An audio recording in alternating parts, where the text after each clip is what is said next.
नमस्कार मेरे प्रिय विद्यार्थियों। आज हम संघीय कार्यपालिका, जिसमें हमने प्रधानमंत्री की पूर्व में चर्चा करी थी, आज हम पढ़ेंगे मंत्री परिषद और प्रधानमंत्री। ये भाग 3 है। भाग 1 और 2 हम पहले अध्ययन के रूप में पढ़ चुके हैं प्रधानमंत्री के संबंध में। अनुच्छेद 75 यानी 75 में कहा है कि अन्य मंत्रियों की नियुक्ति प्रधानमंत्री के परामर्श पर राष्ट्रपति द्वारा की जाएगी। तो प्रधानमंत्री का जो प्रथम और सबसे महत्वपूर्ण कार्य है वो है मंत्री परिषद का निर्माण करना। प्रधानमंत्री को अपनी मंत्री परिषद का निर्माण करते समय प्रशासनिक, राजनीतिक, क्षेत्रीय, धार्मिक और अन्य बातों को ध्यान में रखना होता है। इसका अर्थ है कि प्रधानमंत्री चहुं ओर से जब अपने मंत्रिमंडल और मंत्री परिषद की नियुक्ति करता है तो उसको अपनी आँख, नाक, कान सब खुले रखने पड़ते हैं, क्योंकि एक देश को चलाने के लिए जो मंत्री परिषद है वो बड़ा महत्वपूर्ण होता है। यहाँ पर जो प्रधानमंत्री की भूमिका विविध रूपों में हम देख सकते हैं, क्योंकि भारतीय राज्यव्यवस्था में प्रधानमंत्री की वही स्थिति है जो ब्रिटेन की राज्यव्यवस्था में वहाँ के प्रधानमंत्री की होती है। तो दूसरे विश्व युद्ध के बाद ब्रिटेन की संसदीय या मंत्रिमंडल में जो परिवर्तन हुए हैं उनमें सबसे अधिक महत्वपूर्ण जो परिवर्तन है वो है मंत्रिमंडल और संसद पर प्रधानमंत्री की पूर्ण सत्ता स्थापित होना। ये समझ गए आप सब लोग। इसके लिए मैं बार बार रिपीट करती हूँ कि जब कोई हम आपको वीडियो भेजते हैं तो आप उसको बार बार सुनिए, हम उसमें क्या कहना चाहते हैं, उसका अर्थ क्या है। जब हम भारत के प्रधानमंत्री की बात करते हैं और इसके साथ हमने ब्रिटेन के प्रधानमंत्री की बात करी, क्योंकि बहुत कुछ जो हमारे यहाँ प्रधानमंत्रियों और मंत्री परिषद है वो ब्रिटेन के संविधान से ली हुई है। तो आगे जब हम मंत्री परिषद की बात करेंगे तो उसमें सर्वप्रथम जो प्रधानमंत्री के लिए हम जब पहला पॉइंट उठाएंगे तो वो ये है कि प्रधानमंत्री अपने विवेकानुसार अपने सहयोगियों का चयन कर सकता है। ये मैंने आपके राइट का जो आपको निशान लगाया उससे आप समझ सकते हैं। फिर आता है इसका दूसरा पॉइंट कि वह ऐसे व्यक्तियों को भी प्रधानमंत्री या मंत्री परिषद में ले सकता है जिन्हें दल में कोई महत्वपूर्ण स्थान प्राप्त ना हो और इस देश में जिनका नाम बहुत थोड़े व्यक्ति ही जानते हों। ये भी एक प्रधानमंत्री को बहुत बड़ी शक्ति प्राप्त है।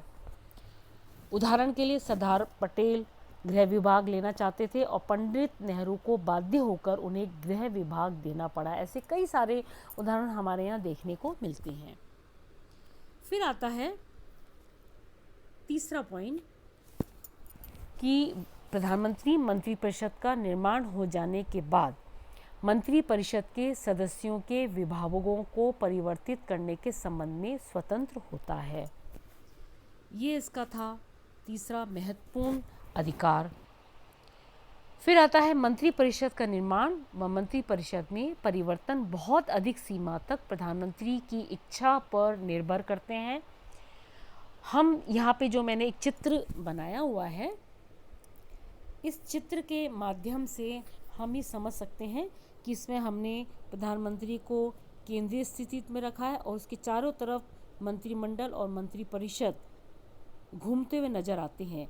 और इसमें जो एक महत्वपूर्ण शक्ति जो प्रधानमंत्री को दी है वो है संसद, यानी वो राष्ट्रपति की सलाह पर संसद को भंग भी कर सकता है। ये इसकी बड़ी महत्वपूर्ण शक्ति है। किसकी है? प्रधानमंत्री की, क्योंकि मंत्री परिषद का निर्माण भी उसी की इच्छा के अनुसार होता है। अब हम आते हैं कि प्रधानमंत्री और संसद के क्या संबंध है। उसके पूर्व, उसके पहले लॉर्ड मार्ले,